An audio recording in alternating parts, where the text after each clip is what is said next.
Tokyo, une ville en constante effervescence, où le bruit, la lumière et l'agitation semblent ne jamais s'arrêter. Mais aujourd'hui, je quitte ce tumulte pour plonger dans une expérience profondément différente. Direction le musée d'art contemporain de Tokyo pour une exposition sur Ryuichi Sakamoto. Un artiste que je connais beaucoup à travers sa musique, comme plein d'entre vous, mais aujourd'hui je vais le découvrir de manière plus visuelle, on va dire. Allez, c'est parti. Bon, l'émerveillement n'a pas été instantané. Long week-end de 3 jours oblige, le musée était rempli et nous avons dû attendre une bonne heure pour entrer. L'attente passée, il est temps de découvrir ce que Ryuichi Sakamoto nous a laissé. Je commence la visite par une pièce éclairée où le son domine tout. Des gouttes d'eau tombent, s'amplifient et se transforment en musique. C'est subtil, presque hypnotisant. Je me tiens là, immobile, à écouter. Sakamoto voulait nous rappeler ici que le son est partout, même dans les choses les plus simples. Un peu plus loin, je tombe sur ce concept, Is Your Time, une installation qui présente un piano endommagé par le tsunami de 2011, émettant des sons basés sur des données sismiques. Une manière puissante de rappeler la force de la nature et la résilience humaine. Et là, je ne peux m'empêcher de penser à tout ce que Sakamoto a cherché à dire à travers son art, cette harmonie fragile entre nous et notre environnement, si souvent brisée.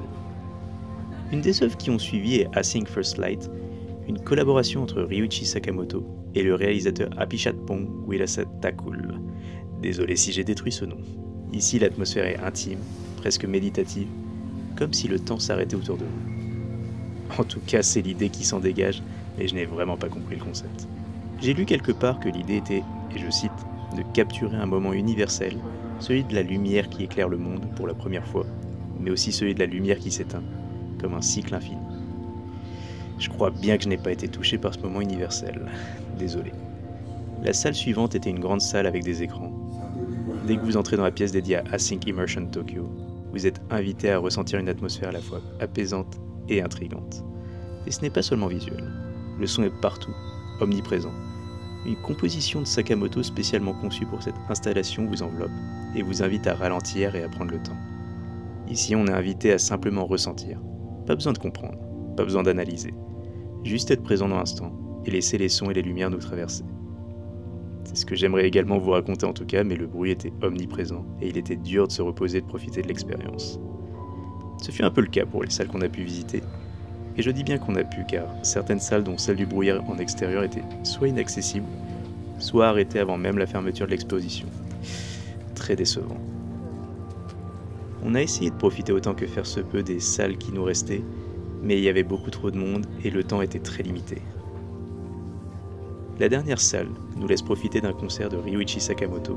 Le compositeur étant mort en 2023, on peut profiter une dernière fois de ses talents de pianiste, les notes s'envolant avec lui quelque part ailleurs. Il est 17h55, on éteint tout, on détruit la magie de l'exposition et on nous fait sortir presque de force.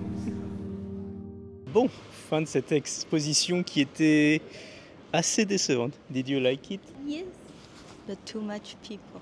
Ouais, il y avait énormément de monde, c'était infernal et une gestion du trafic dégueulasse. Du coup, on n'a pas pu tout voir. Je vais vous mettre des images en extrait, mais c'était assez décevant. Je pense que Sakamoto Ryuichi est vraiment une personne qu'il faut découvrir, c'est un artiste fascinant du Japon. Et cette exposition était assez nulle à chier, malheureusement. J'aimerais bien y retourner, mais ça nous a coûté 16-17 € par personne et il faudrait venir en semaine. Donc si vous êtes au Japon, n'hésitez pas à venir en semaine, probablement, et pas un dimanche avec un jour férié le lundi. C'est un des pires moments pour venir visiter. Donc déçu, déçu, j'en attendais tellement mieux. Mais bon, c'est la vie, hein. On peut pas avoir toujours des trucs incroyables. Là, on va aller se prendre un café. Je vous dis à la semaine prochaine. Mata Kondo.